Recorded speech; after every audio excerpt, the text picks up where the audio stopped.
Greetings, brothers of the Eastern region, and happy centennial to all you brothers who was just celebrating with us here in the Washington, D.C. area.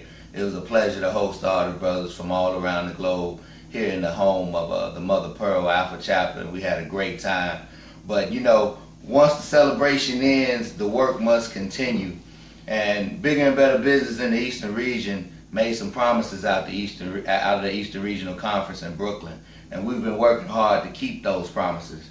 And one of those promises we made was that we was going to start doing spotlights on businesses and business owners within the Eastern region so that we could help get our brothers some pub and get their business name out there so that brothers, sorors, families, and friends could support those brothers' businesses so they could grow in the manner that those brothers have a vision for it.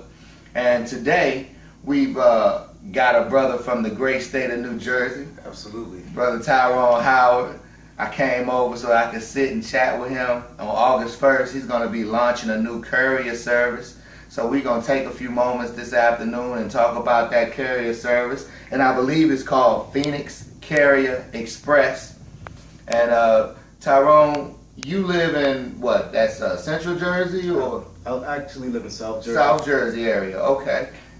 Can you tell us a little bit about Phoenix Courier Express and how the vision came about, and what was it about this line of business that you felt was something that you wanted to get behind with you and your business partners? Absolutely. Actually, I worked at the Essex County Prosecutor's Office in Essex County, which is located in Newark, New Jersey, for years. Okay. During that time, the 19 years that I worked there, I've seen one company come into that building and make a ton of money, and that was New Jersey Lawyer Service.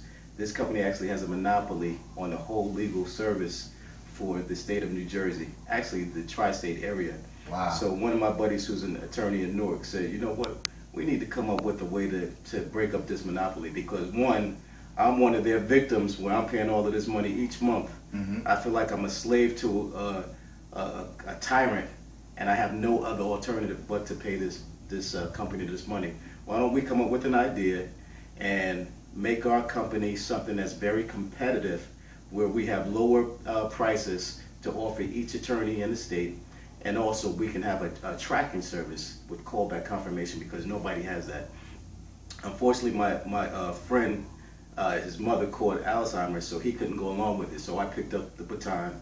I got a buddy who had a very prosperous courier service about 15 years ago in the same area, where he and his partners made a ton of money before they sold it. Okay. So I got him and a couple of my other business friends. One is my brother, who's also frat as well from the MUPI chapter. And we've been planning this whole process for over a year and a half. Okay. And it's finally coming to fruition now. We have the investors who are giving us the money to make this thing happen.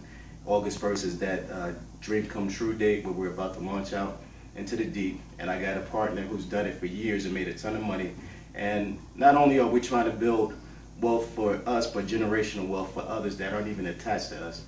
Our company offers a service with callback confirmation that nobody else is doing. You see a lot of these YouTube commercials where UPS and FedEx drivers are just taking packages because they don't care and just throwing them over the gates or throwing them in the back of the trucks, breaking stuff. Wow. A lot of people are complaining, look, I never got such and such from my grandmother. She was supposed to deliver it and I never received it.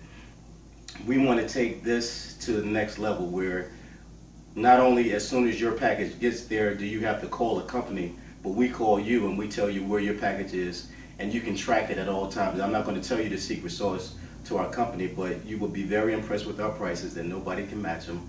And also we have a personal relationship with our customers that nobody else has, because the big three, UPS, FedEx, and United States Postal Service, they're so big they don't have time to call back each person. Right. We're a much smaller company where we're going to be able to give you that personal relationship that you're lacking from the big three. And we plan on expanding from the New York City area all the way down to Northern Virginia. So okay.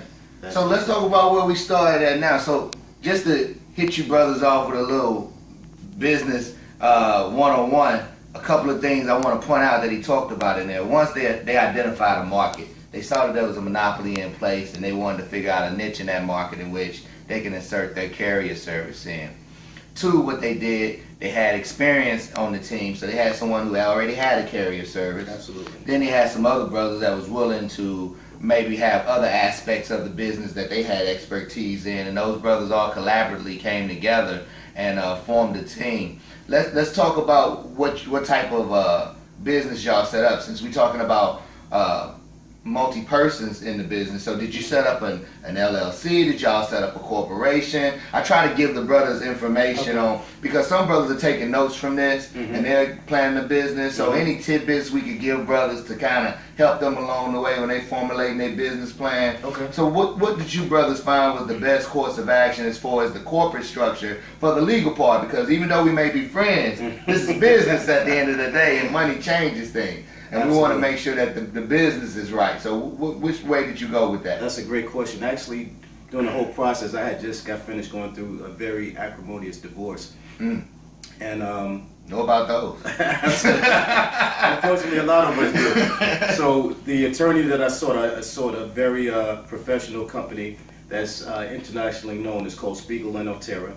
Okay. And the attorney that set up my LLC, which we have, suggested that we do an LLC instead of limited liability company, brothers. Limited liability company. Absolutely. So this way we're protected just in case there are any suits. And we have an insurance company as well, just in case anything, God forbid, gets lost and everything. But an LLC is the way to go for most modern businesses. Absolutely. So, Brother Howard talked about an LLC. You heard him mention something about having insurance. So, limited liability companies, what this is if I was decided to sue Brother Howard for whatever reason, I can only sue his company. I wouldn't be able to come after any of his personal assets and things of that nature. The other insurance that he spoke of is what we kind of call in the business as the price of doing business, which means, for instance, as some of you brothers may or may not know, I do a catering service, so I have to have insurance just in case somebody gets food poisoning and things of that nature. He has insurance to cover his lost goods or anything that may be damaged, because there's varying prices of what people may be shipping and things of that nature, and he has to be able to cover himself and his company if those things come about. So that's good information for brothers. So you talked about a little bit about the coverage area. So on August 1st, immediately what area are you going to be starting courier service in, and what's the website, first of all, that brothers could go on and maybe put forth their first shipment requests and things of that nature? Let's talk about the website so that people can get the website address. We'll mention it again later in the segment, but we want to get the website address out there, and we want to talk about what's the immediate area of coverage for those sorors, frat, family and friends that live in that area that can support the business right away. Okay, I appreciate that. The web designer is still building the website, so what I'll do is I'll put it on Facebook, because we have a Facebook page which is called the Phoenix Courier Express Service. We have our Facebook page and a Twitter page as well. So until then, within the next week or two, you can go on Facebook or Twitter and find out the new web address that we're building. Everything will be set to go by August 1st. Cool. The service that we're covering in August will be located in Newark, New Jersey and Roseland, New Jersey, covering Manhattan and the entire state of New Jersey and Philadelphia. Within the next year, we'll be expanding down the Northeast corridor all the way down to Northern Virginia. So you heard it first. If you live in a media city, New York, the whole great state of New Jersey, so you know, all you brothers in New Jersey, I don't want to hear it. Anybody in New Jersey, you got a package. We got Thanksgiving and Christmas coming up. You know, my birthday coming up. I mean, just send somebody something in New Jersey just to test the system, get that brother a good push out the door. And if you're living in the Philly area, he can help you out in the Philly area as well. So, Phoenix Courier Service. So now we got the business minds who have put this stuff together, you and your business partner. Am I to understand that you're going to show up at my door carrying boxes, Brother Howard? Are you one of the carriers? How did you go about figuring out your staff? And let's just give brothers an idea of the overhead it takes to kind of put some of this stuff in motion, because people think these businesses spark up overnight. And I'm trying to help put reality to what it does, to what we do when we start businesses and things of that nature. So what is your overhead looking like? Immediately, how many employees would you have? Things of that nature. That's an outstanding question, and this was part of the process that we went through for the past year. We started out with a certain amount of partners, and then we had to actually dwindle that down. In order for us to make a profit, we actually had to cut a lot of our overhead down. We're going to be doing the packages initially. I'll be doing some. The two of my partners that live here in New Jersey will be delivering packages to keep that overhead down.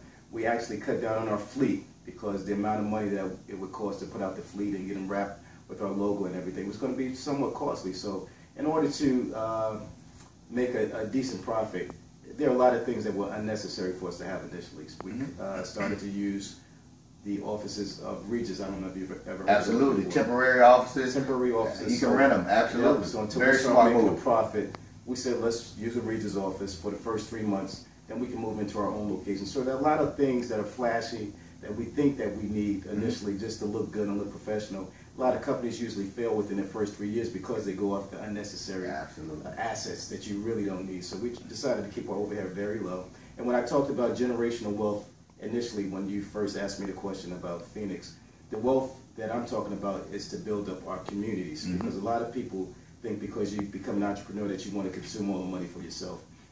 My vision is because growing up in the city of Newark and seeing poverty, and Newark is on a major comeback right now, but seeing people impoverished and not having jobs, you want to be able to, one of your friends come up to you and say, you know what, I need a job. I want to be able to give that brother or sister a job and let them be able to feed their kids and them to pass on that to their next generation coming up. It's not about us. We're also hiring veterans because we know veterans are out of jobs right now. So President Obama sparks an initiative to hire vets where you get a tax break for hiring business veterans. Standpoint. Absolutely. So that's one of the things we're working on too, to pass down generational wealth like the other cultures do, and not just for African Americans and Latinos, but for everybody that's looking for some work. So let's point out some key things there, brother. It's not about the flash and the grits and the glitz out the door. They got skin in the game. So these brothers gonna be toting boxes. That means the business owners, the creators of the business are gonna get a little dirty for the first year or so, tote them boxes themselves so that they can ensure a stable profit line so that they can be sustainable for years to come. A lot of time brothers don't understand that. For instance, out of Blue Catering, I'm the executive chef, which means I'm cooking most of the food. I ain't got no sous chef and no long line of people standing behind me. You know, I have contract workers when I need them, but I'm the man doing the cooking, and that really helps keep the profits up when you decide to put some skin in the game with your business, and you have to really think about that when you're putting together your business plan. The Regis office is a big deal. For people who do things like real estate, if you're doing any type of consulting of any kind, you can really give yourself a professional look by renting a regional office. It's a very reasonable fee for the time that you're in there and things of that nature. So it's definitely something to consider instead of going out and trying to lease commercial office space, which could sometimes be a 3 to 5 year lease. And you haven't even projected what your profit is going to be in the next 3 to 5 years. Absolutely. And you have to take into account that, like Brother Howard mentioned, you're going to take a loss, most companies, in the first 3. So it's a very safe bet to get out there and do something like a rental. And it's so many innovations now when you're trying to start a business. We just wanted to take the time, man, in Bigger and Better Business and highlight your company. Wish you well. I appreciate it. We hope this spotlight helps and that brothers actually get in touch with you and find out how they can support your service. I know I'll bring it up. I'm going to put the regional director on the spot right now. If we sending out anything out of the Eastern region, Brother Lockhart, pay attention. I hope we can help Brother Howard out. Brad K. Leak right there in Philadelphia. We know you got to mail stuff sometime. Absolutely. If you need a package, just call Brother Howard. Let's support Sigma-owned businesses. You're on the Sigma Business Network? Actually, I don't think I am. We got to get you on the Sigma Business Network. We'll get him on the Sigma Business Network. We want to make sure that he's attached in all areas of Sigma. And if you're a business owner out there and you're not on the Sigma Business Network, get in contact with me at pbseast.org, and I'll get you the information how to get your company listed. We'll be highlighting Anthony Johnson of Sigma chapter and his pediatric dentistry on our next Bigger and Better Business Spotlight, which will come to you later on in August. So until next time, keep it real, brothers, and blue fight. You know. All right. This is another PBS East production. To find out more information about the mighty Eastern region of Phi Beta Sigma Fraternity Incorporated, Visit us at www.pbseast.org or on Facebook, Twitter, Google+, Instagram, and Pinterest. Thank you and have a blessed day.